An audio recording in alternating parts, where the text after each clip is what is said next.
Equitable, O King of Kings, set in the mind's eye, thou always thinkest for good of all the creatures, and hast power to crown the clays. This is little toddlers' blithering talks, or bright my inner child reflects of glacial light from rosy face. In sleepy moan he blinks perplexed. By nascent poem must I croon, with dulcet airs passing by. Outcast though am I chapletless, oh hurl me up to minded high.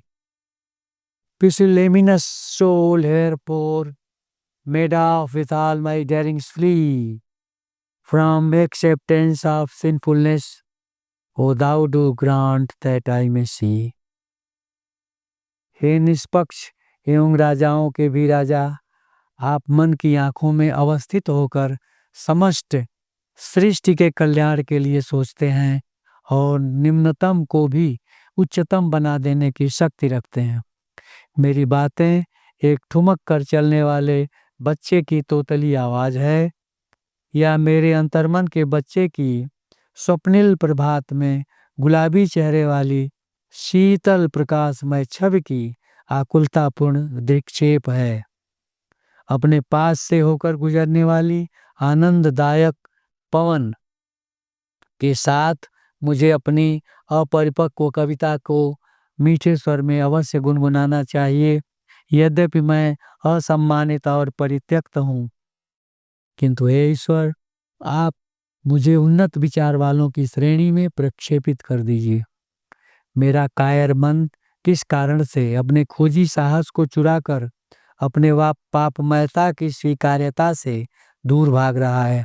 हे प्रभु, आप मुझे ज्ञान चक्षु प्रदान करें ताकि मैं सत्य का दर्शन कर सकूं। Entanglements have done the stealth, my pith has gone, thy providence invokes my poesy print the Lord. O grant me poetic genius hence, and I would fain on man's account do to some words and not if we my words and all I live exalt my sentiments to cull to free. O fairest one, in words, aspects, and thoughts thy perfect views to feel. O chidings, hell, deformities, scolds, thou flash with fallens inwards reel. No might by mind, action, or words could be exempted of sin's blaze. The deadly seven lust, the wrath, ego, greed, the charm, envy and lays. जीवन की उलझनों ने ईश्वर प्रदत्त कृपा स्वरूप मेरी आंतरिक शक्ति की चोरी कर लिया है। अतः हे ईश्वर, मेरी प्रतिबंधित काव्य रचना आपसे अपनी सुरक्षा के लिए याचना कर रही है। हे प्रभु, आप अब से मुझे काव्य कल्पना शक्ति से परिपूर्ण करें। मैं प्रसन्नतापूर्वक मानवता के लिए यदि मेरे अंदर किंचित भी शेष है तो कुछ शब्दों को विजित करता हूँ जो मेरे जीवन या कार्य अथवा मेरे सर्वस्व के रूप में है।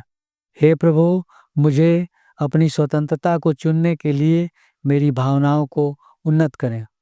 आप निर्दोष अवलोकन के द्वारा शब्दों, रूपों और विचारों में इकलौते सुंदरतम दिखाई पड़ते हैं, जबकि पतितों के बुद्धिचक्र की उल्टी गति के कारण आप गालियों, नर्क, विकृति एवं ईर्ष्या के रूप में दिखाई पड़ते हैं। कोई भी प्राणी अपने मन, शब्दों तथा कार्यों के द्वारा किए गए 7 महापातकों यथा काम, क्रोध, मद, लोभ, मोह, मत्सर एवं आलस्य के दागों से वंचित नहीं हो सका है। Only thou hast power, O unseen, to make me eschew of the sins, for all the sins occur in forms. In shapelessness, freedom begins. Since my childhood I did the sins, till the second of its knowing or unknowingly, sense of tense, the life and death that thou art for. And every objects my hands to do, my legs to go, my mind to think. O pour on me thine ethereal superfluity that I may blink. Oh, how could I be able to behold myself in meditative state with restless man in the mind, O Lord, bent on formalities to execrate. हे अदृश्येश्वर, मुझे अपने पापों से बचा सकने की शक्ति आपके अतिरिक्त अन्य किसी में भी नहीं है, क्योंकि शरीर विकार से सभी पाप उत्पन्न होते हैं और आपके रूप अर्थात निरंकार स्वरूप से ही मोक्ष संभव है। मैंने अपने बाल्यकाल से वृद्धावस्था तक जाने अनजाने में एक दूसरे की जुड़वा जीवन और मृत्यु का रहस्य जो एकमात्र आपका बोध है समझे बिना अनेकों पाप किए हैं। शरीर तथा मन की थकावट ने मेरे हाथों की क्रिया शक्ति तथा पैरों की विचरण शक्ति और मस्तिष्क की विचार शक्ति को रोक रखा है। हे प्रभु, आप मेरे ऊपर अपनी दैवीय कृपा की बाढ़ को बहा दीजिए ताकि मैं सजीव अर्थात लब्धचेत हो सकूं। हे प्रभु, मैं अपने आप को ध्यान की मुद्रा में कैसे व्यवस्थित कर सकता हूँ जबकि मेरा व्यग्र मस्तिष्क औपचारिकताओं से घृणा करने पर तुला हुआ है।